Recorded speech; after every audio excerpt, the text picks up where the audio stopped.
Just getting back from lunch because it was a crazy morning. Backstage. Oh, it's backwards. It says, please keep the door closed. Okay, I feel like we're sneaking in. All right. I've got an awesome live video today on rashes. So I'm excited. I'm just gonna do like a little brief introduction here and then we'll get started. So rashes, we see them all day, every day. And I'll be totally honest with y'all, I did not want to do this topic, mainly because it's so big. This topic is huge. I mean, if you were to say to somebody, oh yeah, teach me about rashes, I would say, do you have about 10 years? So, it's a lot to learn. We're gonna go over as much as we can today. I'm gonna try and get this thing settled here. Hopefully that's right. So, I do want to talk about something that we're doing new. So, what's up, Jackie? What's going on? So, y'all, I realize that not everybody is has a Facebook page. And so, what we decided to do was basically to start a YouTube channel. Whoa, isn't that crazy? So, we're going to do YouTube video, and I'll do basically the same thing as I'm doing now, but the video will be on YouTube and I'll just post the link on Facebook. But we're still gonna do Facebook Live, we're gonna do YouTube Live, and yeah, we'll see how it goes. Common kid rashes, number 1, I guess that's what it's called. So I'm trying to go. Oh, my video is upside down. That's unfortunate. Go live, whatever. Okay, YouTube's not gonna work today. For some reason, it is proper upside down. Okay. All right, y'all. So let's get started. So, rashes. There we go. All right, if y'all have any questions, make sure you let me know. So, the first rash we're going to do today, guys, it's called impetigo, okay? Now, what in the world is impetigo? Let me show you. I actually have a better picture, right? Where did it go?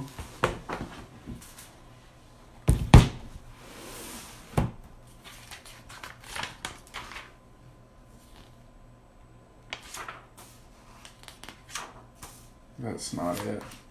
Here, I'll just show you this one. So, here's the case, okay? Here's the case. You got a 5-year-old that comes in. Oh, here it is. So, you got a 5-year-old that comes in, okay?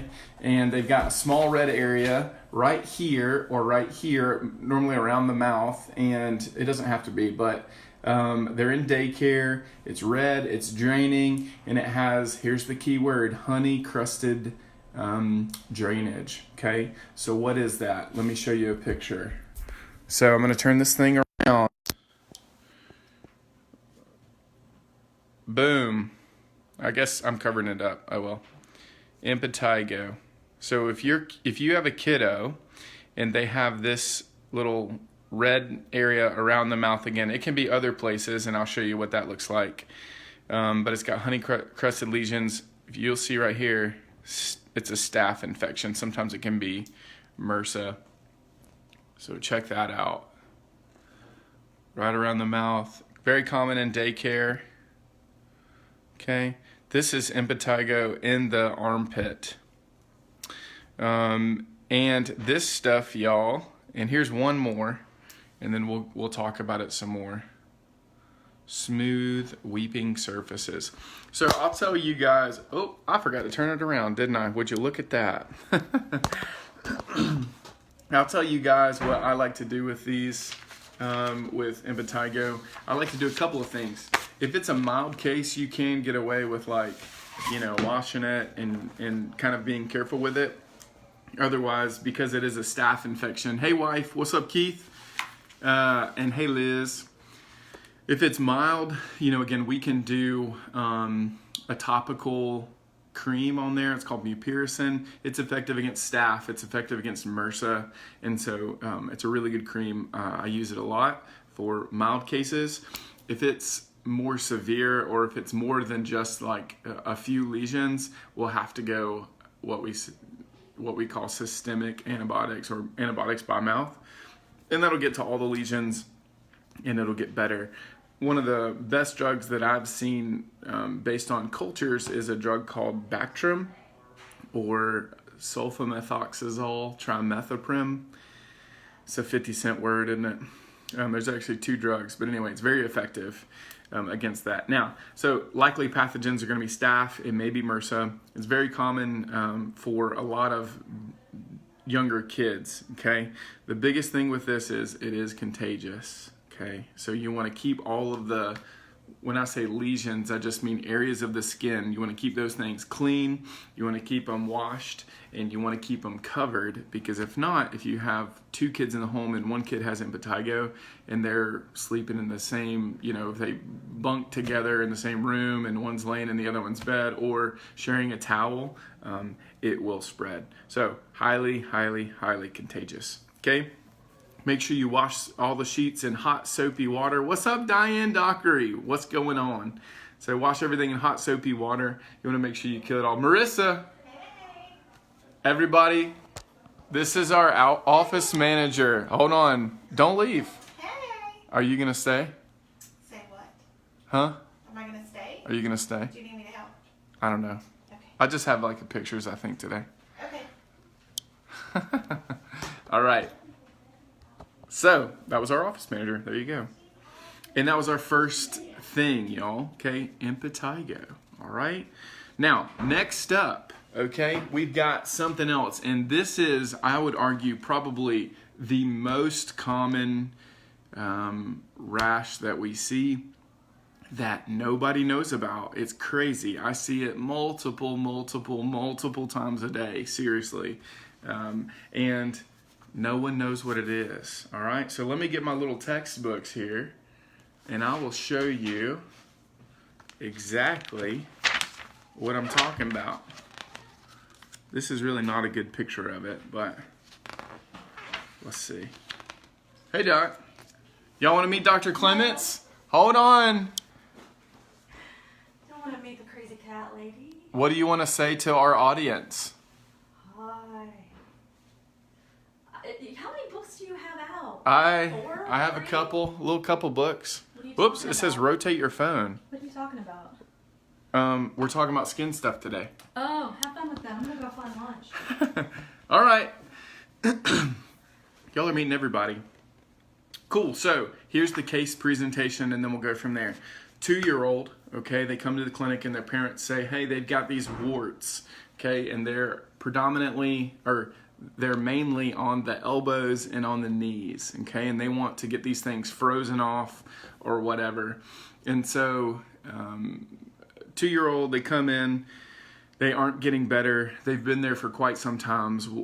We'll say this patient, this 2-year-old, has had them for 4 months, okay? Sometimes they'll get red, sometimes they'll get irritated, and the parents they don't know what they are, okay? So, what is it? Let me give you the picture of what this looks like. And I lost it in my book, but let me show you a picture of what this patient looks like. So this is what you can see my little notes. I made a bunch of notes for today's thing. But this is the patient. You've got these wart-looking things, and they're everywhere. They're all over the elbows. They're all over the knees. What would that be? So, one thing while I have the camera here, what I want to point out, can y'all see, I hope you can see it. If you can see this, give me a thumbs up. But can y'all see, there's the lesion, but there's these little, almost like little scoops. You see that little scoop out of the middle? I hope you guys can see that. But they're little things cut out of the middle, okay? The fancy term for that is centrally umbilicated. Okay, what that means is in the central of the bump, it looks like there's like a little belly button or something like that. It's like a little area that's been scooped out, okay? This is called molluscum, okay? And it is, again, this is probably the most common rash that no one has heard of, okay? We see this, I've seen it, let me think, 4 times this morning.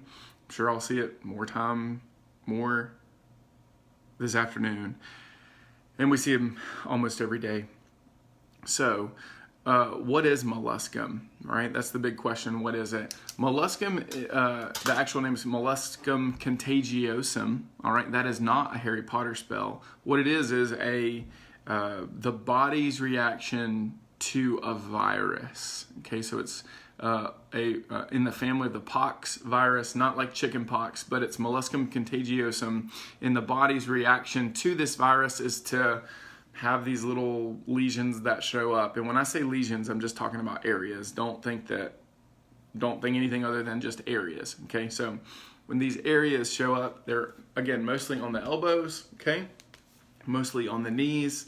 They can be other places, though. You can see them on the neck, on the face, in the private areas, okay? In areas that I call high friction areas. So they can be like in the armpit, okay? You'll see molluscum there. And again, anywhere where skin can kind of rub, you can have an outbreak there. The biggest thing about molluscum, y'all, is it really depends on who you ask. People treat them very differently, okay? But I will tell you guys what I do with them, okay? You can use some topical, like if you're at home and your kid has had these, you could try over-the-counter hydrocortisone cream to get them to like calm down a little bit, but they won't go away.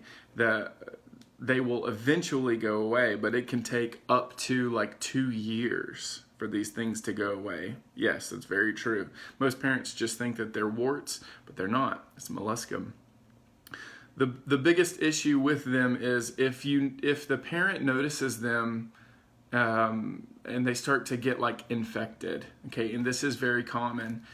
Sometimes like if they're on the side, wherever the shirt rubs, again in the private areas, if like the legs are rubbing together, or in the armpits, you can get what we call a secondary infection, or you can get staph in there, or strep, either one, and it will be infected. And then you do have to do something about it, okay?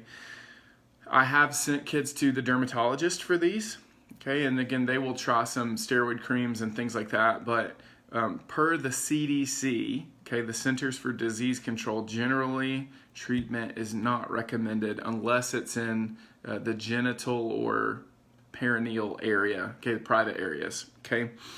Treatment's not normally recommended. They can do cryotherapy. Cryotherapy is when you freeze them off, kind of like a wart, but you freeze them off. Something called curettage, where you scrape them off, okay? Laser surgery. Now, we ain't gonna do that here, all right? At least I'm not. I'm not gonna be shaving any molluscum off. I'm not gonna be freezing any off. I'm not gonna do any of that stuff. They do have some topical agents, but again, I normally don't prescribe those. I'll send the patient to, what's up, Harley? Stephanie Lowe. I'll send the patient to dermatology, and I will let those guys manage these cases. And I'll tell you the reason why. The reason why is because when they're, especially if they're in like an area that's highly visible, so let's say the face, I am not going to be removing much of anything from the face because it's highly, highly visible, and I don't want to scar your kid like for the rest of their life. So it is what it is. Okay, so the big take-home points for molluscum contagiosum. The take-home point, it's not a Harry Potter spell. Okay, I know you're thinking that it's like gonna turn something into gold, but it's not. Molluscum contagiosum, it's self-limiting. That means it will eventually get better. Normally, it's not a big issue. Okay, they'll go away unless they start to become infected or irritated, then we have to do something with them. Or if they're in like private parts, we will have to do something with that. I don't know how I'm managing without the camera crew either. So they do have some over-the-counter treatments. A patient of mine, they actually found me in Walmart, of all places, and they said, hey, I want you to know that I ordered some medicine off of Amazon, and I put it on my kid's molluscum, okay, and it dried up, and literally it's going away, okay? If you have a good experience with those, awesome. That's awesome. But if you don't, they can be kind of expensive. I think it was like $30 or something. But if you don't have, a whole lot of money, just call me or come in. We can look at it and we can go from there. Yeah, I think that's about it with molluscum. If you guys have any questions at all, just give me a shout and I'll try and filter through them. What's up, Laurie? We'll go from there. All right? So moving on up. All right, next thing up, guys. Oh, that's right. I've got notes for today. All right. The next thing up, we've got something called Rhus dermatitis, or contact dermatitis, or irritant dermatitis, or poison ivy. This is a great time to do poison ivy during the summertime. We see 1,000 kids with poison ivy. Most people know what this is, but I do want to talk about it and kind of really maybe expel some myths maybe. So here's the case. Are you ready for the case presentation? All right. An 8-year-old comes in with a chief complaint of an itchy rash. The mother states that the child was playing outside 2 evenings ago. She noticed him itching his arms on both sides. She then noticed a rash. Okay. The mom's tried everything from Benadryl cream, hydrocortisone cream, and calamine lotion, but it's just getting worse. And the mom is kind of at her wit's end. She doesn't know what to do. It's spreading. What's up, Leanne? It's spreading and it's getting worse. So what is it? Okay. Again, anytime you hear of a patient that's been outside and playing and having fun, the big concern is poison ivy or sumac or any of the other poisonous plants, okay? That's why I normally call it Rhus dermatitis, because I don't necessarily know what the plant was, but it is what it is. So here you do your exam, all right? And here's what it looks like. Here we go. BP, what's going on? All right. Hey, Ann Tracy. All right. Here's the paper. I think we may be... I'm not talking about your boys, Diane. This is not the best picture. All right. You can see here, you can see this linear kind of welt here. That's probably where a plant bent over this poor kid's arm and kind of got the oils right there. Again, it's the oils from the plant, but we're going to talk about that. You can see these lesions or these areas down here and then over here. The biggest thing to note, and I know this is pictures in black and white, but you can obviously... we're all can use our imagination here. You can see all of these little bumps. Okay, these are most of the time these are going to be filled with fluid, sometimes clear. Oh, look at that! I'm writing. Would you look at that? I can spell though. Yellow fluid. Okay, clear. Whoa, I wrote fluid. Oh dear, fluid. I went to public school. Okay. Clear yellow fluid, and then I'm hoping you can see this on my little deal here, but do you see this surrounding area that's kind of darker? You see that? And then on this one right here, you see, I'm trying to outline it here, all of that. So the actual skin lesion, skin area is kind of like right here. This around here is just surrounding redness. Okay. Same thing over here. This one has a little scab where the poor person's been itching, okay? When you see that surrounding redness, okay, sometimes that's like you can get a secondary skin infection there, okay? We'll talk about cellulitis. But sometimes it's just inflammation and irritation from the plant, okay? So that, again, most people have seen poison ivy and they kind of know what to do, but let's talk through this a little bit more, okay? The biggest thing, especially with the kiddos, is controlling the itching, okay? And this is after they, I guess let's talk about before they get it. Prevention is the best thing, okay? That was one of the take-home points is, if you cannot get it, don't. That makes sense, right? I'm not going to get it because I'm not going to. What's up, Med Surge? My homies, what's going on? Okay, so wear protective clothing, remove poison ivy from the playing area. I know this is like a rocket surgery here, okay? But it can last a long time, okay? It can last like up to 2 to 3 weeks, all right? Cool compresses can help with itching. But if all of that's not helping, if you did not wear long pants, I'm talking about your kid. I'm doing peds today, okay? If your kid did not wear long pants, if your kid, if you didn't take the poison ivy or sumac or any of those other things out of the playing area, and now your kid has poison ivy, what can we do? You can do some Benadryl, okay, and you can do Benadryl both by mouth and cream. That will help. You apply it 3 to 4 times a day. You can do the over-the-counter hydrocortisone. That may or may not help. It depends on how severe it is. You can try and do calamine lotion, all right, that might help. They have combo medicines like Ivarest, and it has an astringent in there that will help with the skin. Sometimes, though, you just got to come in.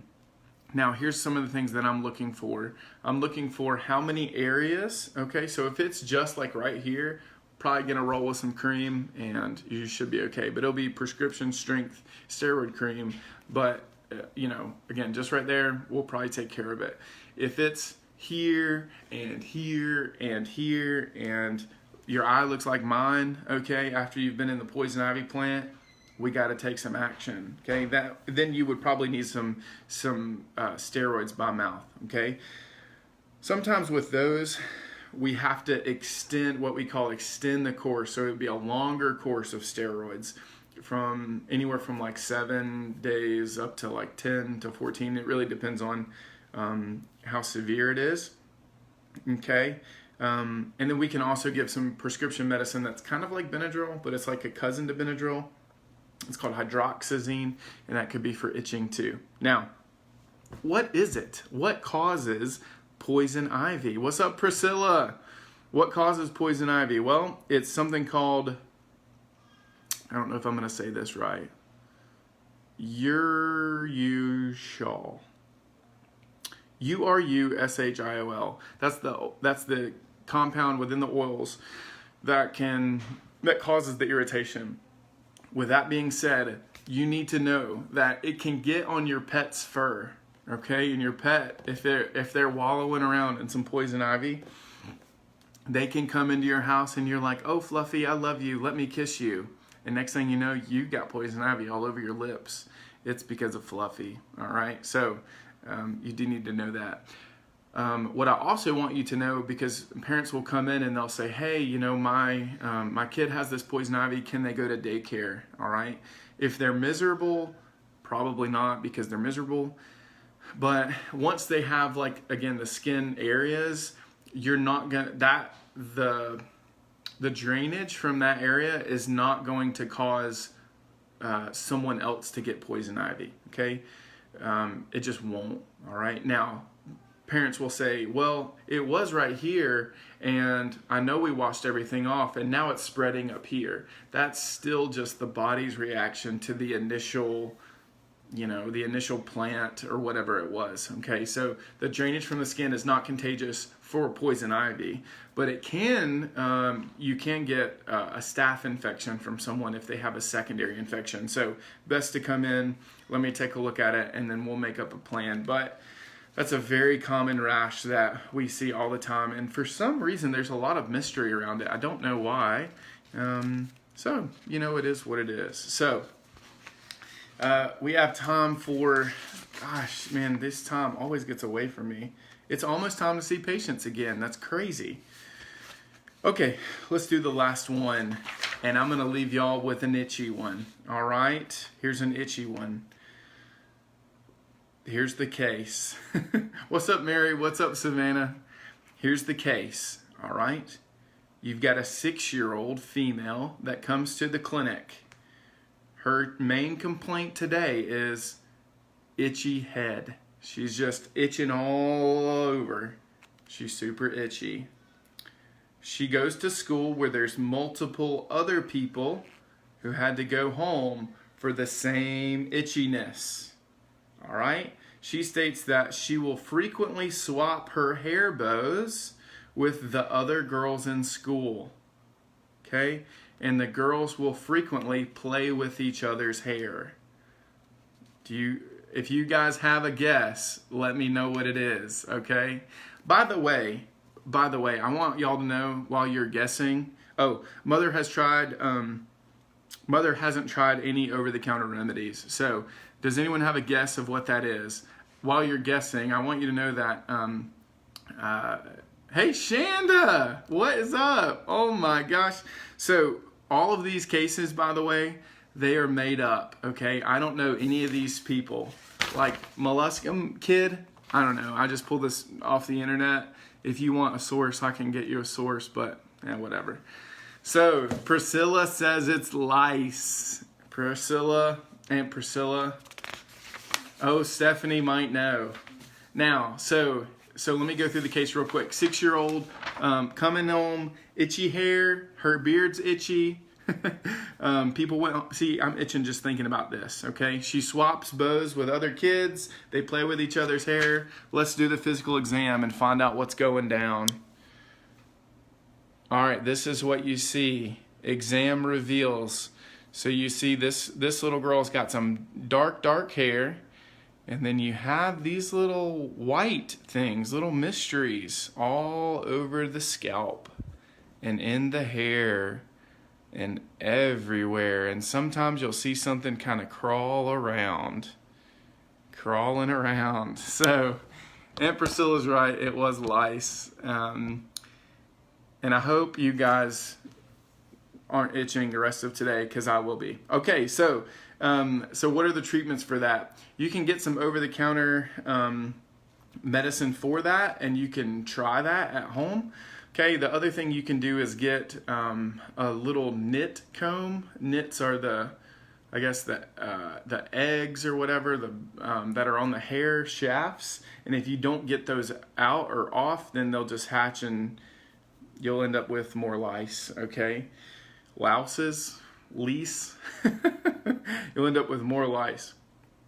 So what do?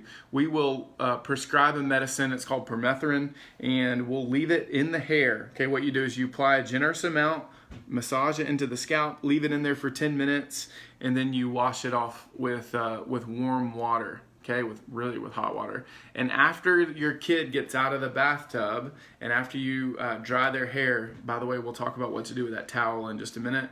But you want to take that brush and you want to brush all those little white things out that you saw in the picture. Okay. Here's what you do. All right. You want to vacuum everything, and when you vacuum the floors, empty that bag and put it outside immediately. If not, you can have lice that kind of escape the vacuum. It's kind of gross, but it happened when I was like a really young kid with fleas. It's probably why I'm not the way I should be. Wash all your clothes and wash all the bedding in super hot water. Let's see, the Center for Disease Control folks down in Atlanta recommend greater than 130 degrees. So that is hot, okay? Wash everything in hot water. And I know what you're thinking, Mr. Chris, I can't wash. I learned this word from my wife. I can't wash my duvet in hot water. It'll shrink, and then it won't fit on our fake down blanket, right? So if that happens, what you can do, again, this is not me, this is the CDC. You want to take all of the clothes and all of the items that you can't wash in the washing machine, put it in a plastic bag and seal it up airtight for at least 2 to 3 weeks. And after that, all the lice within that will be dead. You can wash that and then reuse it after that time, okay? Sometimes you have to retreat the scalp, okay? Sometimes you have to retreat the scalp. and it can because lice will hatch and you'll have to anyway retreat it. So I had a lot more planned, but again, this always goes super fast. Next week we're gonna start back at chiggers and scabies. All right, that's where we'll start next week. I've got a lot more stuff, y'all. This is just part 1. We're gonna probably do at least 2, maybe even 3 parts to common childhood rashes, and that's it. So it's 1 o'clock. I've got patience. I've got to run. Thanks guys for watching in, and share the video. Love you guys.